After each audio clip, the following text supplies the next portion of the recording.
Good evening and welcome. My name is Megan Lovett, and I serve the Boston College School of Theology and Ministry as Director of Continuing Education. Thanks to each of you for joining us tonight for our second Continuing Education Spring webinar. As part of the school's mission, we offer an array of enrichment opportunities to foster Christian faith and promote lifelong learning. We do this by offering presentations such as this one, as well as online courses, videos, podcasts, and other resources for personal enrichment and professional development. Our spring online courses are underway. Our new course, The Church, People of God on a Mission, got underway yesterday, February 24th.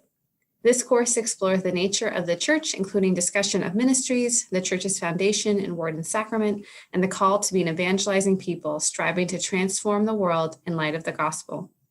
We are still accepting enrollments in this course, so please register now. We also have several courses starting in March, including John and Holy Week and Easter, Encountering Jesus, and Voices of American Hispanic Catholicism. If you're interested in learning more about our online courses or would like to enroll in a course, please visit our website, bc.edu/crossroads. We've included this link in the chat. The courses are filling fast, so please don't miss your chance to register. Thanks to our speaker for granting us permission to record today's webinar. As soon as the recording of today's presentation is available for viewing, likely within a month, we will notify all registered participants of the availability of the recording. At the end of the presentation, there'll be an opportunity for question and answer. Please feel free to enter a question into the Q&A tab at the bottom of your screen at any time during the presentation. We will try to get to as many questions as possible. Finally, we're also able to offer live closed captioning for today's webinar. Please click on the closed captioning button on the bottom of your screen to enable the feature. Many thanks to Dot and Danny, graduate students here at the STM, for providing the closed captioning for us today. I now invite Father Thomas Stegman, Dean of the School of Theology and Ministry, to introduce our speaker. Good evening, everyone, and welcome to tonight's presentation, Immigration 101 for Catholics, Welcome the Suffering Neighbor. It's my distinct pleasure to introduce our speaker. Linda Dakin-Grimm is a lawyer and immigration advocate. She has handled numerous jury and bench trials, appeals, and arbitration proceedings in courts across the United States as a litigation partner at Milbank LLP. Ms. Dakin-Grimm now concentrates exclusively on pro bono immigration matters. She has taken on more than 75 unaccompanied children and separated families in immigration proceedings. In addition to the required legal work in immigration state and federal courts, Ms. Dakin-Grimm has organized and leads a group of interpreters and mentors to assist the children and works to identify resources such as scholarships, school supplies, language learning tools to help them thrive. She acts as counsel in actions against the federal government based on its immigration policies that repeatedly have been found to be unlawful. During 2020, Ms. Dakin-Grimm and her team won an injunction against DHS and ICE's unlawful conduct against migrant kids in California foster care, and won a temporary restraining order, preliminary injunction, and habeas order against ICE in the Eastern District of Michigan on behalf of a young special immigrant juvenile status beneficiary who had been wrongfully deported and then returned to the U.S. under an order of contempt against ICE, and ICE was in the process of trying to deport him again. Ms. Dakin-Grimm has been deeply involved in responding to the family separation debacle of 2018 as well. In January of this year, she accompanied a client who was one of 9 parents who were separated from their children and deported. She accompanied her back to the U.S. from Guatemala after having obtained an order in their favor from a federal court. These 9 are the only adults allowed to return under a court order. Ms. Dakin-Grimm is a member of the board of directors of the Young Center for Immigrant Children's Rights, a member of the advisory board of Harvard Kennedy School's Carr Center for Human Rights, a member of the LA Advisory Board of Kids in Need of Defense, and a member of the Southern California Catholic Task Force on Immigration. She speaks widely and has been quoted on immigration law questions in the New York Times, BuzzFeed, the LA Times, CBS News, La Opinión, Law 360, and some magazine called America Magazine, as we know it's a Jesuit magazine, and many other publications. Her first book, Dignity and Justice, Welcoming the Stranger at Our Border, was published by Orbis Press and released last September. Ms. Dakin-Grimm received her bachelor's degree from Yale University, her JD, her law degree from Harvard Law School, and also has an MA in theology from Loyola Marymount University. My only time going off script, before we started, I was recruiting Linda to come take classes with us at STM. During the present academic year, she is an Advanced Fellowship Fellow, Harvard University. We are most honored and thrilled to have Ms. Dakin-Grimm join us tonight to discuss this very important topic. Welcome, Linda, and we're really looking forward to what you have to say. Thank you so much, Father Stegman, for that generous introduction. And before I start, I have to just do a shout out to Tiffany Lee, who started in theology with me at LMU and is now one of your students, or maybe has graduated by now at Boston College. Hello, everyone. I am so excited that you all have joined for this workshop. As you just heard, my name is Linda Dakin-Grimm. Please call me Linda. I'm a Catholic lawyer working exclusively pro bono in immigration cases these days with kids and separated families. Today, I'm working both to unwind the many unlawful policies that the Trump administration implemented during its 4 years, and also to change the law itself. And I'll talk a little bit more about that distinction this evening. My talk tonight is about the intersection between the long dysfunctional US legal system on the one hand, and what the Catholic Church teaches that we must do when we encounter people who are trying to save their lives on the other hand. I will introduce you to two of the dozens of kids I've worked with and explain a little bit about how our US legal system works in its broken state. I will explain why, for Catholics, immigration is sometimes a life issue. And I will talk a little bit about the principles that I hope we can all embrace as the basis for new law and a reformed system in a new, more welcoming era. And I'm also happy to take questions at the end about the proposed new law that the Biden administration has put forward, or anything else you want to ask about. I want to start with the sources that we Catholics look to when wrestling with moral decision-making. As Catholics, we rely on Scripture, but not only on Scripture, we also rely on the long-standing teaching of the Church. So let me just start with Scripture. The Old Testament is clear and consistent about the command to welcome the suffering migrant. In Exodus, Leviticus, and Deuteronomy, 3 times we hear, "The alien who resides with you shall be to you as the citizen among you. You shall love the alien as yourself, for you were aliens in the land of Egypt. I am the Lord your God." That's a command. It's not a suggestion. The Old Testament, the Hebrew Bible, is full of stories of migrants. In fact, you could say it is a continuous story of migration, starting with Adam and Eve, Abraham and Sarah, Jacob, his sons, Ruth, and on and on. In the New Testament, the Holy Family are migrants, escaping King Herod's wrath by fleeing to Egypt.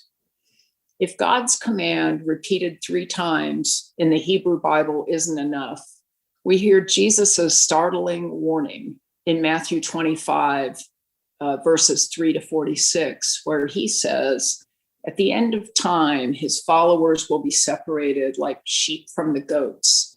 And to those who have not welcomed the stranger, he will say, 'You accursed, depart from me into the eternal fire, prepared for the devil and his angels.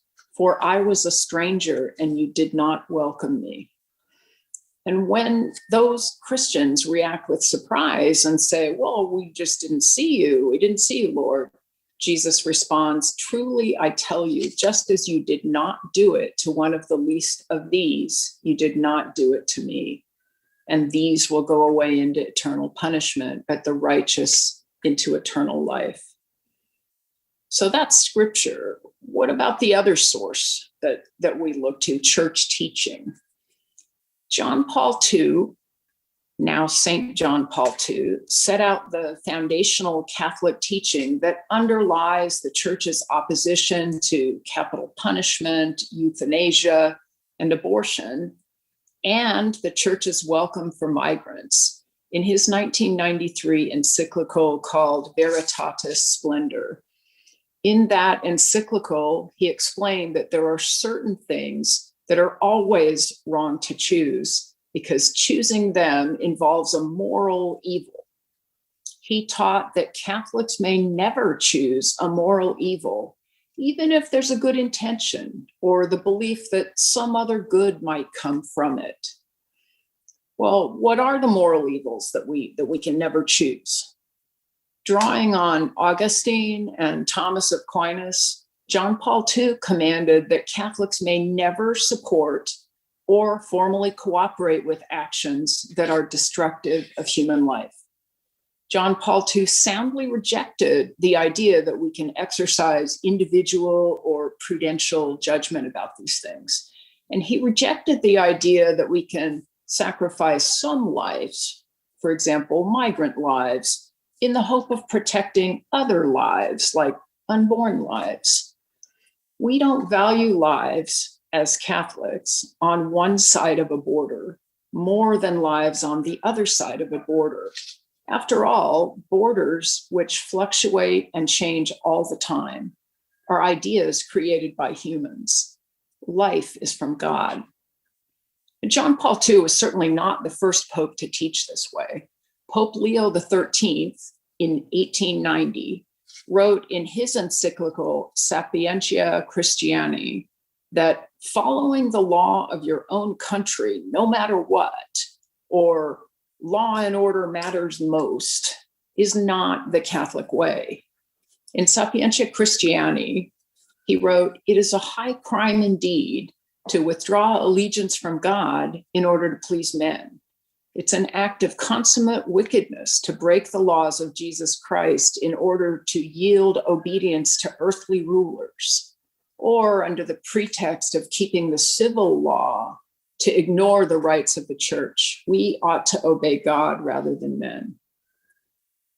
In 1952, after the devastation of 2 world wars, which changed borders, deposed leaders, displaced millions of people, saw the Holocaust of millions of Jews, as well as Roma and homosexuals, and created a world of refugees, Pope Pius XII, who faced criticism for not having done enough to save the lives of Jews during World War II, he proclaimed the church's highest teaching document on migration, the apostolic constitution called Exsul Familia Nazarethana. An apostolic constitution is the church's highest teaching document above the other teaching documents I've been presenting.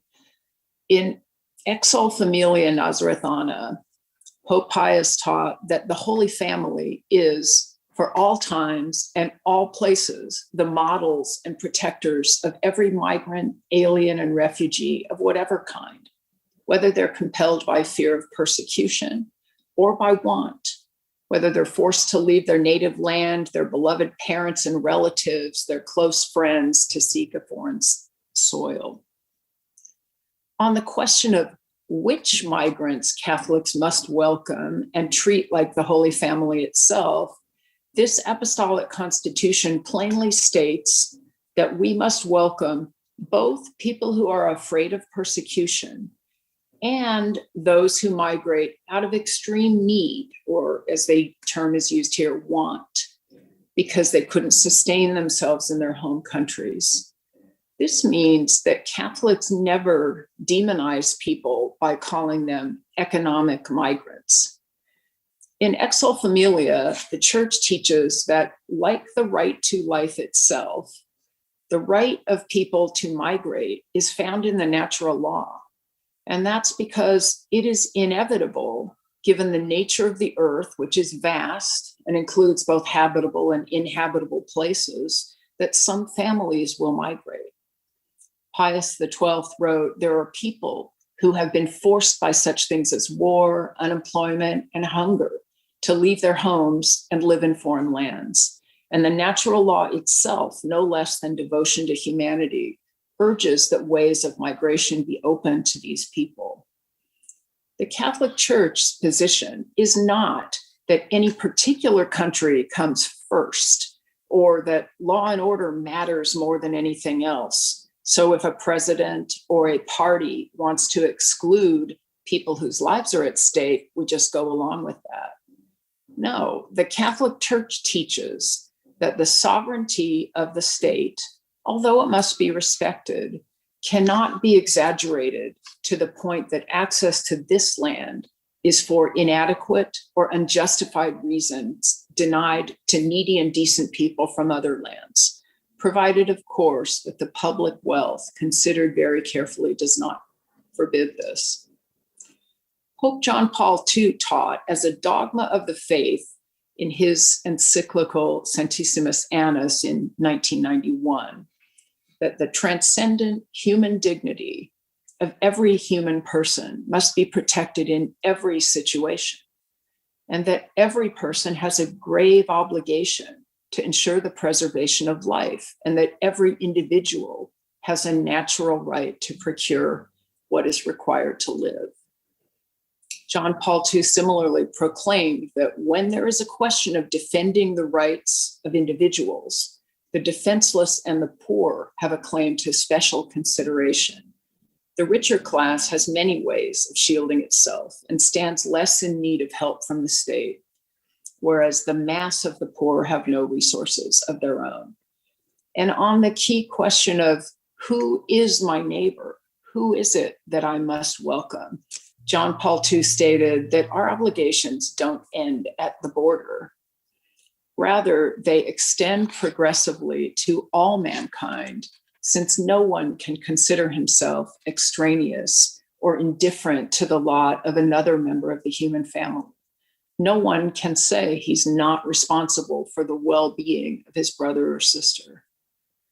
2 years later, in his encyclical Veritatis, Splendor that I mentioned a few minutes ago, and by the way, that is the document most often cited for its anti-abortion teaching, John Paul II boldly listed the specific things that are always seriously wrong and must always be avoided. And this is a kind of famous paragraph 80. He writes, "Whatever is hostile to life itself, such as any kind of homicide, genocide, abortion, euthanasia, voluntary suicide, whatever violates the integrity of the human person, and whatever is offensive to human dignity, such as subhuman living conditions, arbitrary imprisonment, deportation." Yes, the teaching that abortion is wrong appears in the very same paragraph of the very same church teaching document that proclaims that deportation is seriously wrong because it is offensive to life itself and to human dignity. So that's what our church teaches. It's not preached that often, but those are the teachings.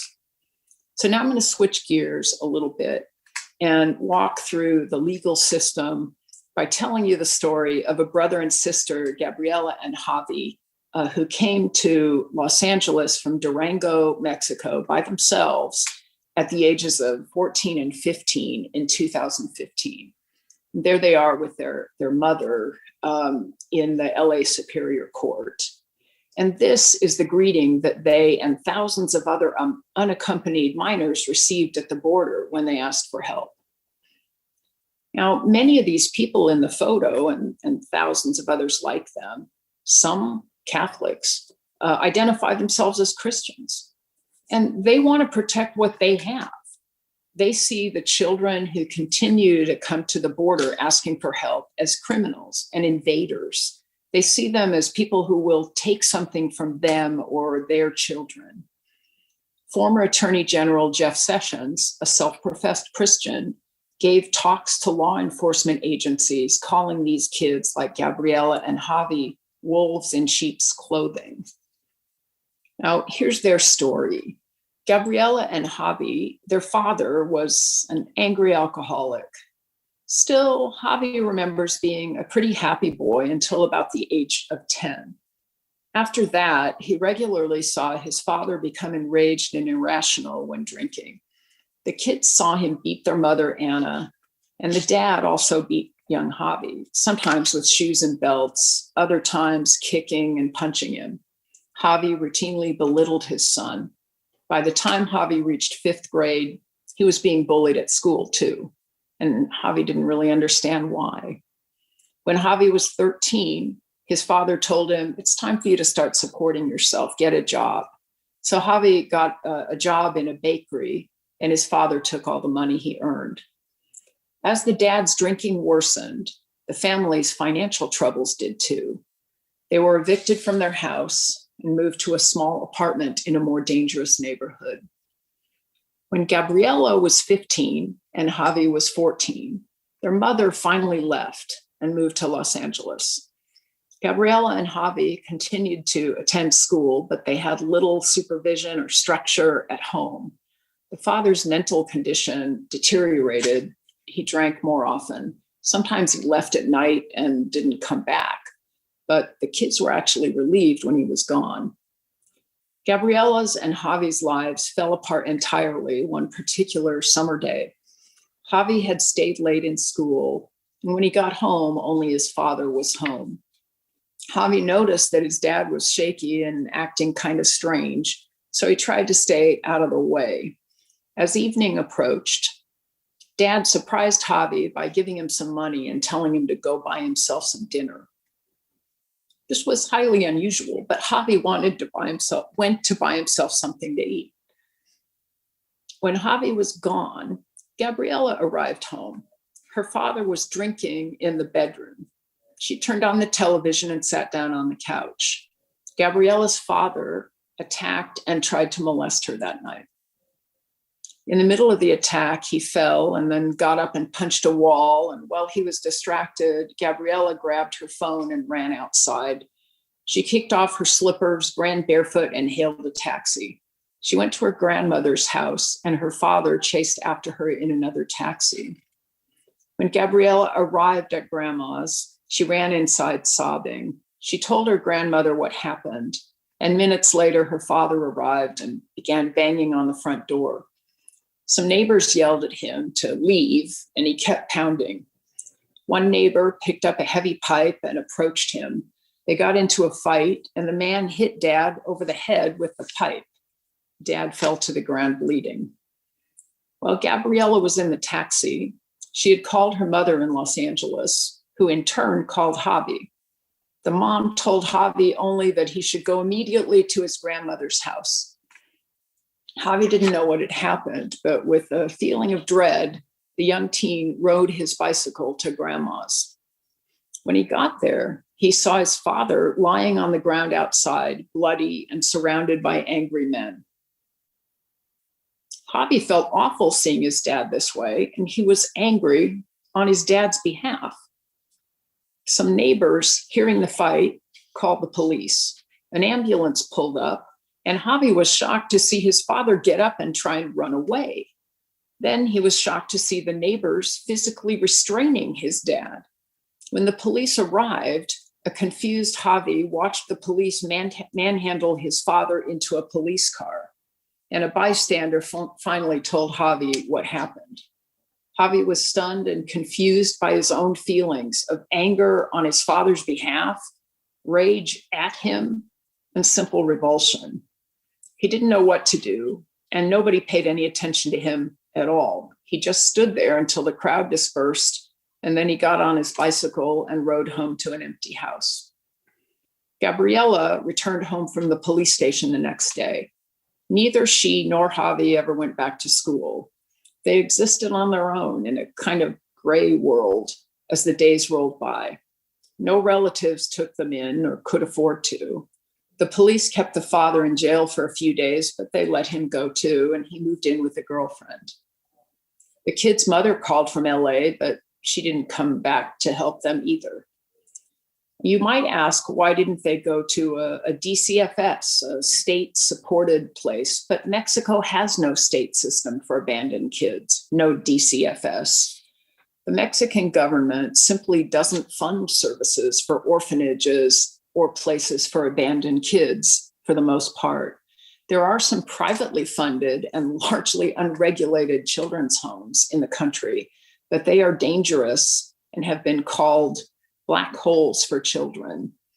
As of 2019, there were around 400,000 children without parents to care for them in Mexico, and these private shelters house only 30,000 kids.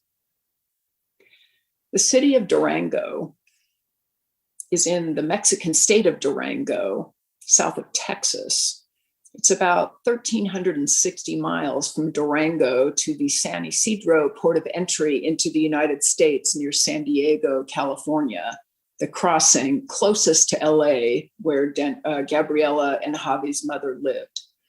With nowhere else to go and no way to support themselves, the two made their way to LA, walking and taking buses when they could. At the border crossing, the two were separated and sent to two different juvenile detention centers, and both kids were eventually released to their mother on the condition that she enrolled them in school and bring them to their hearings in immigration court, where the government would argue they should be deported back to Mexico. Gabriela and Javi enrolled in a public high school in East LA. The studious Gabriela excelled in math, but she was shy about speaking English. Javi struggled to find his place in a large American high school, but with his curiosity and aptitude for languages, he quickly learned English. An eagerness and a tiny optimism began to appear in Javi that had never been nourished before. He joined a recreational soccer team. That's him in the front row, second to the right. He sent me these photos when he was earning his trophy. Here he is with some mentors from a group that work with me with kids. Javi had never in his life been to a dentist. Here he is on his first visit to the St. John's Well Child and Family Center, having his teeth looked at. The kids knew that they would have to find a lawyer if they wanted to stay in the US with their mother, but their mother couldn't afford one. Eventually, the agency called Kids in Need of Defense, KIND, sent Gabriela to me to be her pro bono lawyer, and Javi came to me through a different agency. And there you can see that's Gabriela on the right with some other kids at KIND. You've probably heard kids like Gabriela and Javi and the hundreds of thousands of other people who come to the border referred to as asylum seekers. But abandoned, abused, and neglected kids like Gabriela and Javi, and most of the poor people who come to the southern border who are tormented by gangs or who just simply can't support their families or find a place to live, they don't typically qualify for asylum under US law. That's because asylum under the law is only available to people who can prove that they were severely persecuted in their home country and that the persecution they suffered was because of one of 5 reasons: race, religion, national origin, political opinion, or social group. Those are the only 5 claims upon which a claim for asylum can be based. Most of the suffering people who continue to come to the southern border don't know that they don't qualify for asylum. Many of them come telling stories of severe persecution by gangs and cartel criminals. But when asked if their persecution was because of their race, religion, national origin, political opinion, or social group, they readily say, no, these gangs do it to everyone where I'm from. And they're immediately rejected. When Gabriela and Javi got to me, they had believed that because they were released from detention, their legal problems were over. They promptly learned that the roads to remaining in the country with legal status are few and exceptionally narrow. US law is not full of loopholes. It's actually full of landmines, ways that migrants can unwittingly fall off track. But there is a way available to some children under US law. It's not asylum. It's called Special Immigrant Juvenile Status, or SIJs. It was created by Congress 30 years ago in 1990 to provide a safe haven for children from other countries who were abandoned, abused, or neglected by one of their parents. That's US law. And under that law, SIJs is available to children who have come to the US under the age of 21 and unmarried, who can prove that they were abandoned, abused, or neglected by one of their parents. Kids who get SIJs approved then can get in line to apply to get green cards and eventually to become citizens. When it passed this law in 1990, Congress decided that the federal agencies involved in immigration don't have the expertise to decide whether a child has been abandoned, abused, or neglected, or to understand what's in a child's best interest. Those are not matters that the federal government routinely handles. So Congress assigned the job of making those decisions to state court judges. In Gabriela's and Javi's case, this meant that the process to apply for SIJs, Special Immigrant Juvenile Status, was first, file a separate lawsuit in the California state court system, asking a family court judge to order them into the legal and physical custody of their mother, and then ask the judge to make 3 factual findings about them. 1, they were abandoned, abused, or neglected by one of their parents. 2, that reunification with that parent isn't viable. And 3, that it is not in the children's best interest to be returned to their home country. So if Gabriela and Javi could file the lawsuit and get that kind of order from a family court judge, then they could take that order and apply to the federal agency called US Citizenship and Immigration Service for SIJs. And if approved, they could eventually apply for green cards. Sounds pretty simple? It's not. And children with or without lawyers simply don't possess the skills necessary to prepare and pursue lawsuits in court. Even for kids who are lucky enough to find a pro bono lawyer, the SIJs process is complicated. Many pure immigration lawyers just won't do it because they're not comfortable going into the family courts in the various states. The definitions of those words, abandoned, abused, and neglected, are different in each state. And perhaps most importantly, most kids find it painful and embarrassing to discuss their experiences of abandonment, abuse, and neglect with anyone, much less with trained lawyers who don't speak their language. And even seriously abused kids often don't admit to themselves that they were abused or neglected. Gabriela and Javi started by writing their stories in journals. A grandmotherly Spanish-speaking volunteer from Resurrection Parish here in Los Angeles called Martha DeLira, that's Martha, with Gabriela, worked with them. Martha is part of a group of volunteers who work with me, who were recruited by the Archdiocese of Los Angeles and trained by KIND. Over time, Martha became a kind of godmother to the 2 kids, mentoring them, attending school events, and helping them get along with their mother.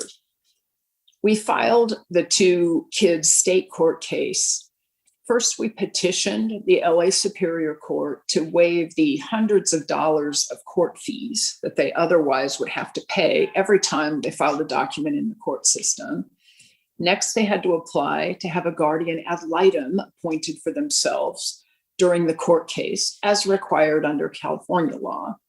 A guardian ad litem is a non-custodial guardian appointed to advise the court from the perspective of the best interest of the child. But the state doesn't provide someone. You have to bring your own. Next, Gabriela and Javi petitioned the court to award physical and legal custody to their mother. And to get that order, their birth certificates, identity documents, and documents substantiating their story had to be translated into English and certified.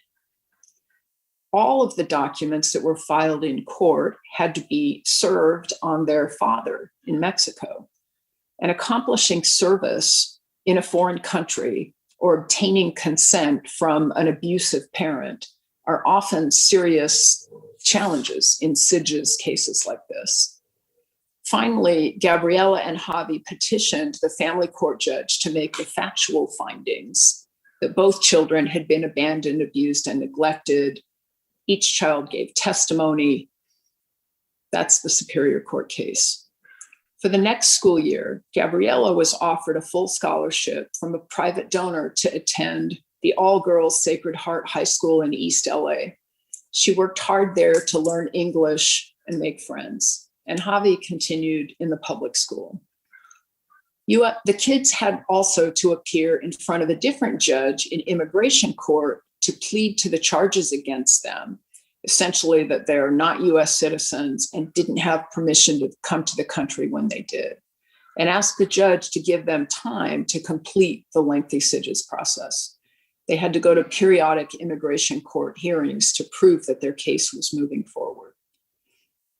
Eventually, an LA Superior Court judge conducted an evidentiary hearing and gave them the orders they needed.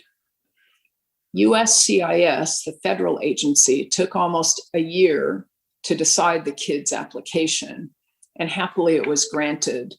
Gabriela and Javi obtained their green cards in early 2019. Gabriela graduated from high school that year with Martha and her mother applauding madly in the audience. She's grown from a deeply wounded girl who asked for help at the border to a poised, confident, bilingual young woman with much to give to her adopted country. Javi hasn't completed high school yet. He works now in construction. He's wounded, but he's resilient, and he has a friendliness and curiosity that bode well for his future. So, reform. What should Catholics have in mind when the issue of immigration reform comes up as it has now?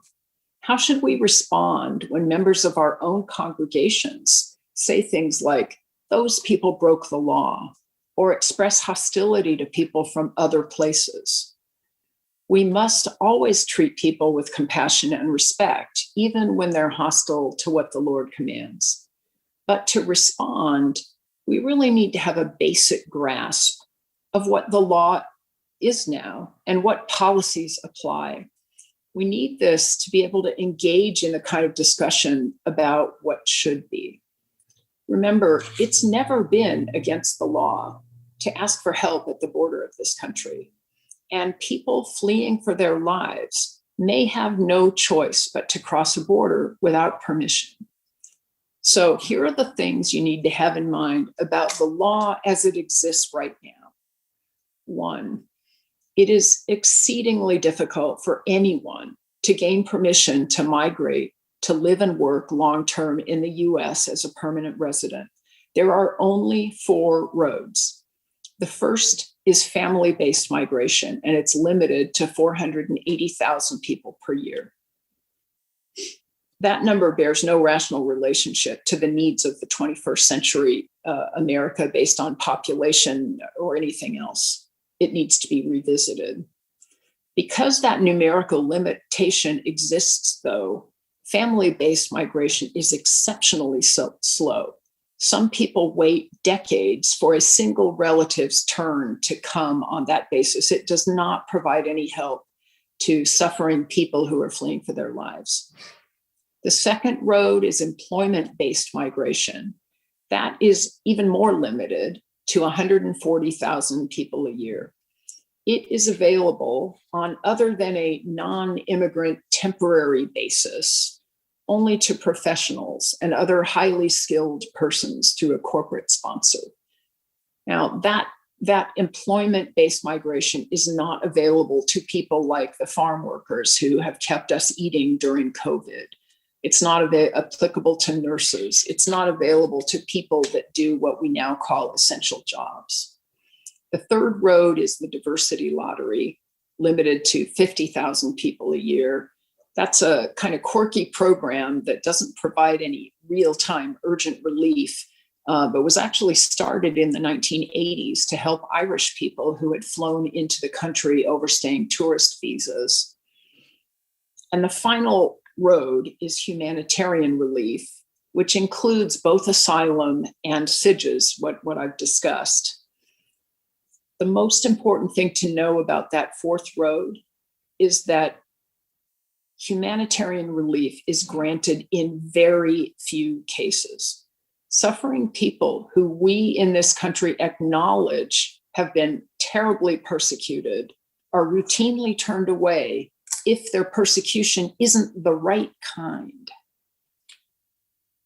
The US simply doesn't allow most of the suffering people in the world, even those people who are trying to save their lives, to enter, reside, and work lawfully in this country. That was true before the Trump administration. During Mr. Trump's term, it got dramatically worse, but he didn't start this. Whatever you thought, though, about the Obama administration or the Bush administrations before it, those presidents followed the existing law and were frustrated that they couldn't get Congress to change the law. The Trump administration broke the law over and over again while pretending to be about law and order. People who tell you otherwise have fallen into a cult-like distortion of reality and a rejection of fact. Under current law, defenses to being deported for people who are caught in the US without permission exist for only a very narrow few categories of people. It's estimated that of the 10 to 12 million undocumented people in the US, 90% have no real defense to being deported under the law. And that is something that is part of the Biden current proposal to provide such a remedy. And then finally, immigration law in the US, like tax law, is complex, and its administration is decentralized across agencies in the federal government. This plainly favors affluent people who can pay to afford lawyers. And you are not entitled to a lawyer at the government's expense in the immigration system. So that's it in a very tiny nutshell. I want to leave you with the principles that I propose underlie how faithful Catholics must now work in this new era to change the law. 1, there is no single Catholic response to all migration situations. Our faith requires no particular position on people who are living safely with their families with adequate resources in their home countries. Catholics are free to consult their own informed consciences when evaluating proposals to regulate the admission of safe and secure people. We must, however, always be conscious of the sin of racism and make sure that that is not motivating our reasoning. Next, Catholics believe that laws must be for the common good. But here's the thing. In Catholic thought, common good doesn't mean the greatest good for the greatest number. That's utilitarianism. That's a Jeremy Bentham and John Stuart Mill's idea from the 18th century. In Catholic thinking, every single person counts in the common good. Catholics recognize that every human has a God-given need to live in society with other people. So we must seek laws that enable all people in the world to live safely and find God. The Catholic common good is not limited to people on one side of the border. So where no life issues are implicated, Catholics educated in our laws and system can reasonably arrive at different conclusions.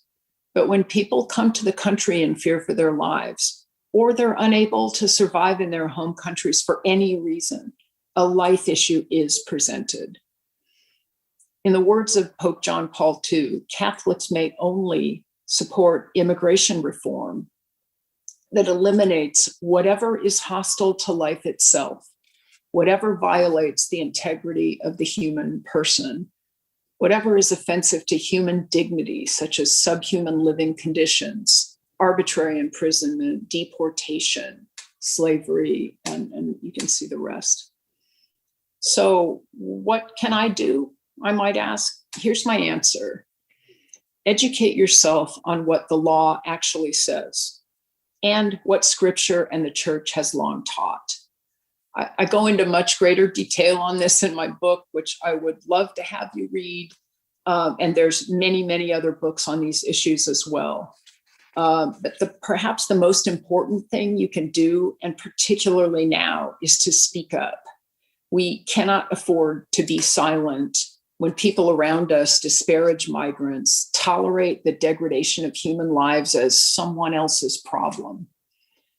The law and system in our country will only change when we raise our voices and demand it.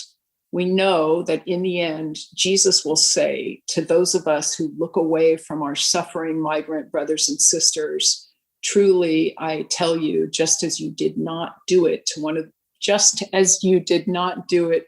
the least of these, you did not do it to me. So I welcome questions. I would love to discuss this, and I'm happy to talk about immigration anywhere, anytime, if you'd like to have a talk like this in your parish or organization. Thank you so much, Linda. What a powerful presentation and informative. And I echo some of the comments in the Q&A already. Thank you. Thank you so much. And thank you for your generosity of time and talent this evening with us. So you hit the nail on the head with where the questions were going of what can I do? And so that there were some questions about that. And also, on a parish level, what could a parish do collectively?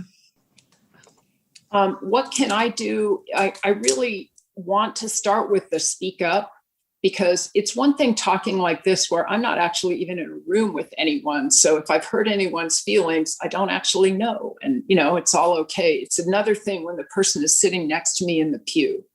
But that's the only way we can actually reach people is one-to-one individual talks. We have to speak up. At a parish level, invite me to come speak, but invite someone to come speak, invite a migrant family to come speak. There are many, many people available for this kind of work. What I have heard all too often is pastors saying, I just don't like to talk about those issues because they're too divisive.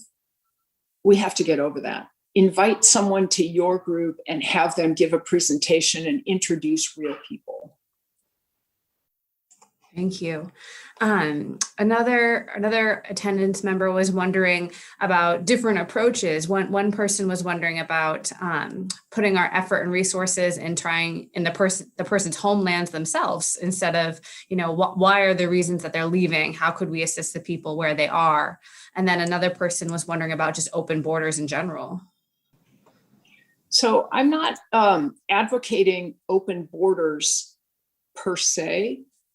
Because I think border security, looking for, we live in a world full of danger, and having borders security people looking for people that might want to harm, people on either side of the border is a valid objective of the state. That begs the question of, if you catch criminals, who's responsible? It doesn't mean you just send them back to do criminal things in the other country. But what we've turned into with a militarized border, and looking for people that don't have a card is a whole different thing than having a border that's aimed at protecting everyone for the common good. The issue of looking at the causes that people migrate from is a really important issue. And I don't have time to go into it, but the issues of our colonial past and the issues of Europe's colonial past are deeply embedded. Issues in the US of drug consumption have everything to do with what's going on in Central America, and with what's going on with gang life and cartel life in Central America. Our history is deeply intertwined with the histories of those countries. So I would suggest that sending money to those countries to help deal with their problems is important and necessary, but it's not something that we do because we're really good and we're going to help those poor people. It's something that we owe because of things that our country has done in the past. Thank you. Another audience member was wondering about where should she find accurate information about the current administration handling deportation, that, sometimes there's conflicting information about what's actually happening. Yeah. This sounds like very much like advertising, but you can follow me on Twitter or on Facebook. I post a lot of things, not that I create, but from agencies like KIND, the Young Center for Immigrant Children's Rights, and other agencies that are kind of deep in the weeds of the law that are, that will tell you what is really happening. And when issues are being overblown in the press or sensationalized. But you can also look at those organizations' websites. Kids in Need of Defense is just that. If you Google those words, you'll find it. Immigrant, the Young Center for Immigrant Children's Rights is another. There are a lot of agencies. CMS is one. I can think of a list. I just don't have it on the top of my head, but there are a lot of places to go. Great, thank you. There's a couple of questions about how to help you specifically, or how to support what KIND is doing. I don't have an organization. I don't accept money for anything. I'm not looking for anything like that. I would love to have people support the Young Center, support Catholic Charities. I should have mentioned that already. Some of the absolute best work with migrants and refugees is being done by Catholic Sisters, Catholic Charities, the Kino Border Initiative, which is a Jesuit-run entity. And all of those places are looking for financial support and have opportunities, leaving COVID aside, but opportunities to actually meet with people one-on-one at the border. And I would highly suggest reaching out to them. If you can't get connected with them, I'm easy to find. Send me an email and I'll help hook you up. Thank you so much for that. One of our audience members agrees with what you were just sharing about how this topic can be divisive, and what recommendations do you have about approaching these kind of conversations, with family, with maybe parishes that are productive and doesn't cause, either party to shut down? It's really hard. It is really a hard issue. It seems to be a lightning point for so many people. The best success that I've had is with personal stories. The reason I told the story of Gabriela and Javi, and I always tell kids stories with their permission, but meeting people one-on-one and having, direct conversations face-to-face with somebody who's gone through this is actually the only way that I've ever seen anybody's heart open a little bit. I wish I could say, well, people just heard about the papal documents and they said, oh my goodness, I was wrong, and they changed their mind. I love to talk about that stuff, but I don't think it actually opens people's hearts. Children in need, kind of do. Thank you so much. People like yourself and others that are doing this work, how do you take on the emotional toll and the pain that is involved with working with these kind of situations? I get actually more joy out of the kids that I work with than is possible to explain. I mean, I don't have kids of my own, so that may be part of it. It's just my husband and me. And, so taking a kid to his dentist appointment might not be a thrill if you've got 5 of your own at home or something, but there's a lot of joy in this work, and watching the kids grow and, blossom and then sometimes, it's really frustrating. They don't know how things work and so on, but it's not draining. It's surprisingly not draining, and helping a kid or an adult for that matter turn a really awful, painful thing into something that can help them stay in the country is pretty satisfying. So I don't find it draining. And I also have a ton of people that, support this work with prayer, with their own mentoring of kids. I showed you a couple pictures of some people that volunteer. It's not draining. Well, that's great. And I'm glad you mentioned your husband, because a special thanks to him too for providing your tech support this evening or afternoon for you. So thank you to your husband as well. Yeah, he's great. He did a great job. So I want to pass along the many thanks that are in the Q&A, just for the amazing work that you're doing. And I was going to ask you, where do you see hope? Where do you find hope as we move forward into this new administration? I think there's a lot of hope. Whether the administration gets the colossal let's change everything and have a path to citizenship for all those undocumented people in the country or not, and there's going to be a lot of resistance to that. I would be very surprised if we did not have fairly soon a resolution for people with DACA and for people who are doing those essential jobs, farm workers and so on, because I've heard from some Republican Congress people that they want to see those things happen. They're tired of that and they want to see that happen. But I think hope, in fact, one of my theology professors told me that hope is a discipline. It doesn't just come to you, you have to work for it. And I think we live in hope.